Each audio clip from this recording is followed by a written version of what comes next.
Crazy dreams don't put food on the table, Tim, my father said, each word slicing through the fragile skin of my ambition. The room filled with derisive chuckles from my siblings, my dreams of becoming a game developer pooling around my feet like spilled paint.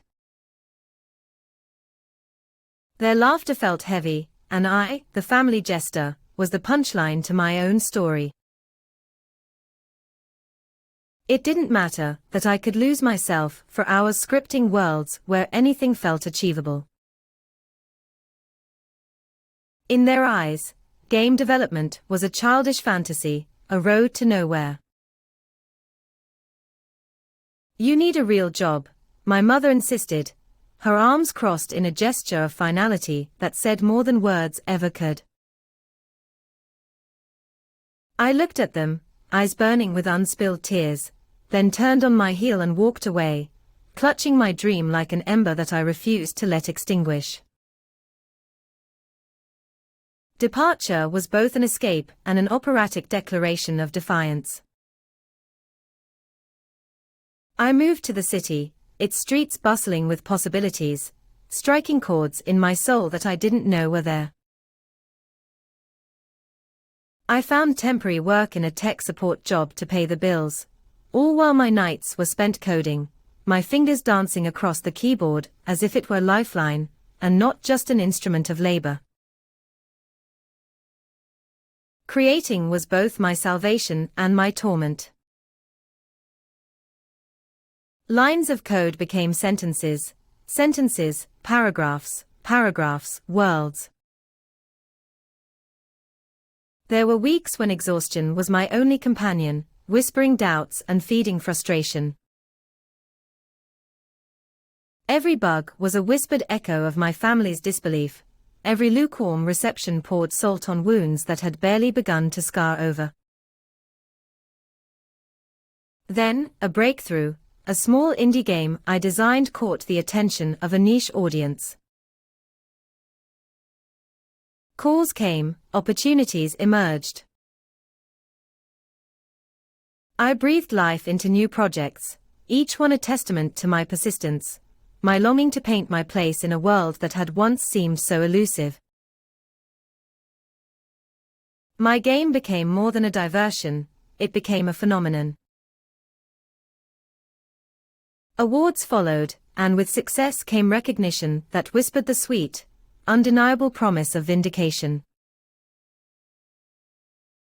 But the sweet, echoing void of fractured family ties haunted me still.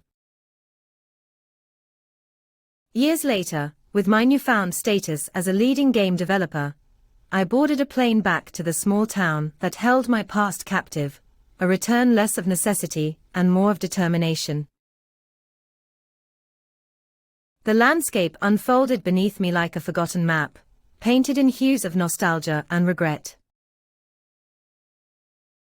My childhood home stood more weathered than I remembered, its walls steeped in all the conversations we wished had been different.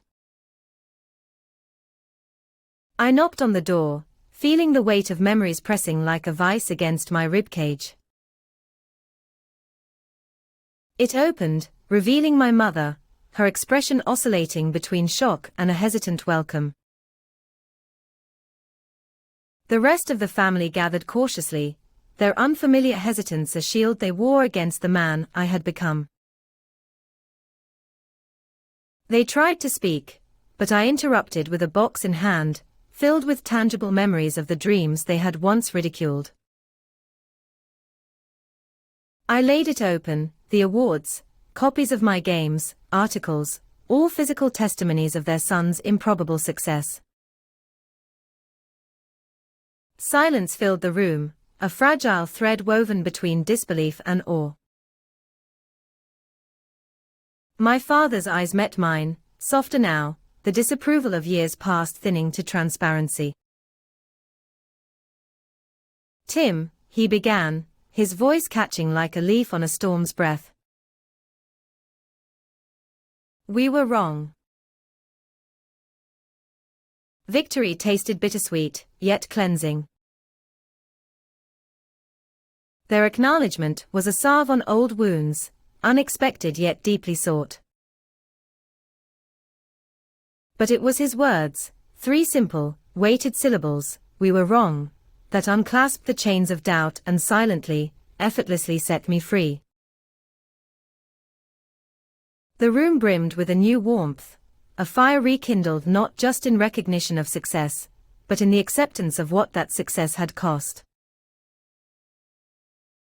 It was a quiet triumph, an understated reclaiming of love lost and found, a testament that my journey to pursue what was ridiculous, in their words, had always been worth it.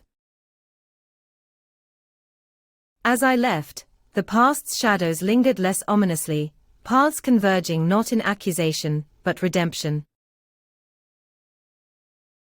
My family, once the doubters, were now participants in the happy ending I had written for us all. And for the first time, my dreams felt not just mine, but theirs too, woven into the tapestry of an acceptance finally, gratefully realized.